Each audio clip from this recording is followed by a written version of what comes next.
चौथ का व्रत आया तो भाई बोला ही कि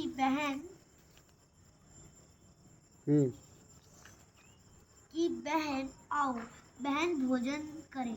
बहन बोली कि आज करवा चौथ का व्रत है, चांद उगने पर ही खाऊंगी। तब भाइयों ने सोचा कि चांद उगने तक बहन भूखी रहेगी, तो एक भाई ने दिया जलाया, दूसरे भाई ने छलनी लेकर उसे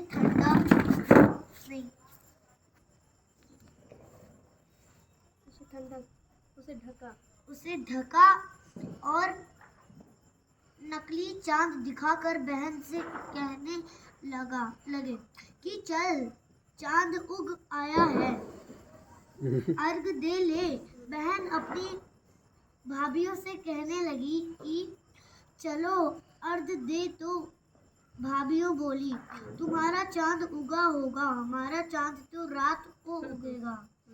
बहन ने जब अकेले ही अर्घ दे दिया और खाने लगी तो पहले ही ग्रास में बाल आ गया, दूसरे ग्रास में कंकड़ आया और तीसरा ग्रास मुंह की ओर किया तो उसकी ससुराल से संदेशा आया कि उसका पति बहुत बीमार है, जल्दी भेजो। माँ ने जब लकड़ी को विदा किया तो कहा कि रास्ते में जो भी मिले उसके पाँव लगना, और जो कोई सुहाग का आशीष दे तो उसके पल्ले में गांठ लगाकर उसे कुछ रुपए देना। बहन जब भाइयों से विदा हुई तो रास्ते में जो भी मिला उसने यही आशीष दी कि तुम 7 भाइयों की बहन, तुम्हारे भाई सुखी रहें और तुम उनका सुख देखो। सुहाग का आशीष किसी ने भी नहीं दिया। जब वह ससुराल पहुंची तो दरवाजे पर उसकी छोटी ननद खड़ी थी। वह उसके भी पाँव लगी तो उसने कहा कि सुहागिन रहो, सपूती हो। तो उसने यह सुनकर पल्ले में गांठ बांध दी और ननद को सोने का सिक्का दिया। तब भीतर गई तो सास ने कहा कि पति धरती पर पड़ा है, तो वह उसके पास जाकर उसकी सेवा करने के लिए बैठ गई। बाद में सास ने दासी के हाथ बची खुची रोटी भेज दी। इस प्रकार से समय बीतते बीतते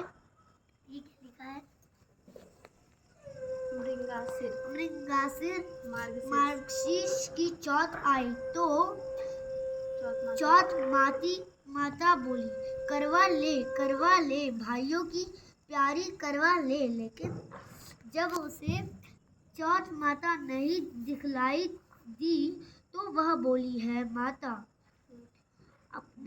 आपने मुझे उजाड़ा तो आप ही मेरा उद्धार करोगी, आपको मेरा सुहाग देना पड़ेगा।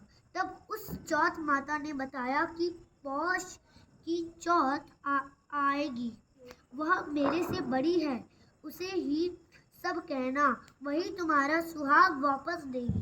पौष की चौथ आकर चली गई, माघ की चली गई, फाल्गुन की चली गई, चैत्र वैशाख ज्येष्ठ आषाढ़ और वाषण श्रावण भादों की सभी चौथ आई और यही कहकर चली गई कि आगे वाली को कहना। सोच की चौथ आई तो उसने बताया कि तुम पर कार्तिक की चौथ नाराज है, उसी ने तुम्हारा सुहाग लिया है, वही वापस कर सकती है, वही आएगी तो पाँव पकड़कर विनती करना। यह बताकर वह भी चली गई।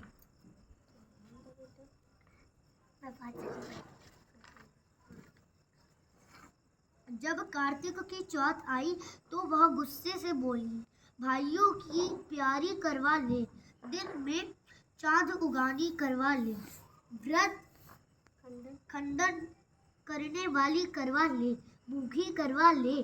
तो यह सुनकर वह चौथ माता को देखकर उसके पांव पकड़कर गिड़गिड़ाने लगी।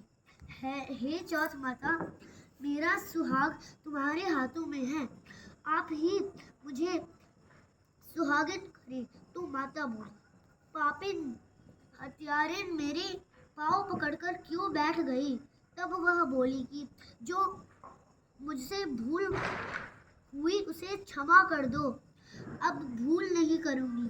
तो चौथ मात ने प्रसन्न होकर आंखों से काजल, नाखूनों में से मेहंदी और टीके में से रोली लेकर छोटी उंगली से उसके आदमी पर छींटा दिया। तो वह उठकर बैठ गया और बोला कि आज मैं बहुत सोया। वह बोली, क्या सोए? मुझे तो 12 महीने हो गए। अब जाकर चौथ माता ने मेरा सुहाग लौटाया। तब उसने कहा कि जल्दी से माता का पूजन करो। जब चौथ की कहानी सुनी, करवा का पूजन किया तो प्रसाद खाकर दोनों पति पत्नी चौपड़ खेलने बैठ गए। नीचे से दासी आई, उसने उन दोनों को चौपड़ पांचे से खेलते देखा तो उसने सासू जी को जाकर बताया। तब से सारे गांव में यह बात प्रसिद्ध होती गई कि सब स्त्रियां चौथ का व्रत करें तो सुहाग अटल रहेगा। जिस तरह से साहूकार की बेटी का सुहाग दिया, उसी तरह से चौथ माता सबको सुहागिन रखे। यही करवा चौथ के उपवास की सनातन महिमा है। जय माता दी, जय माता दी। एक आए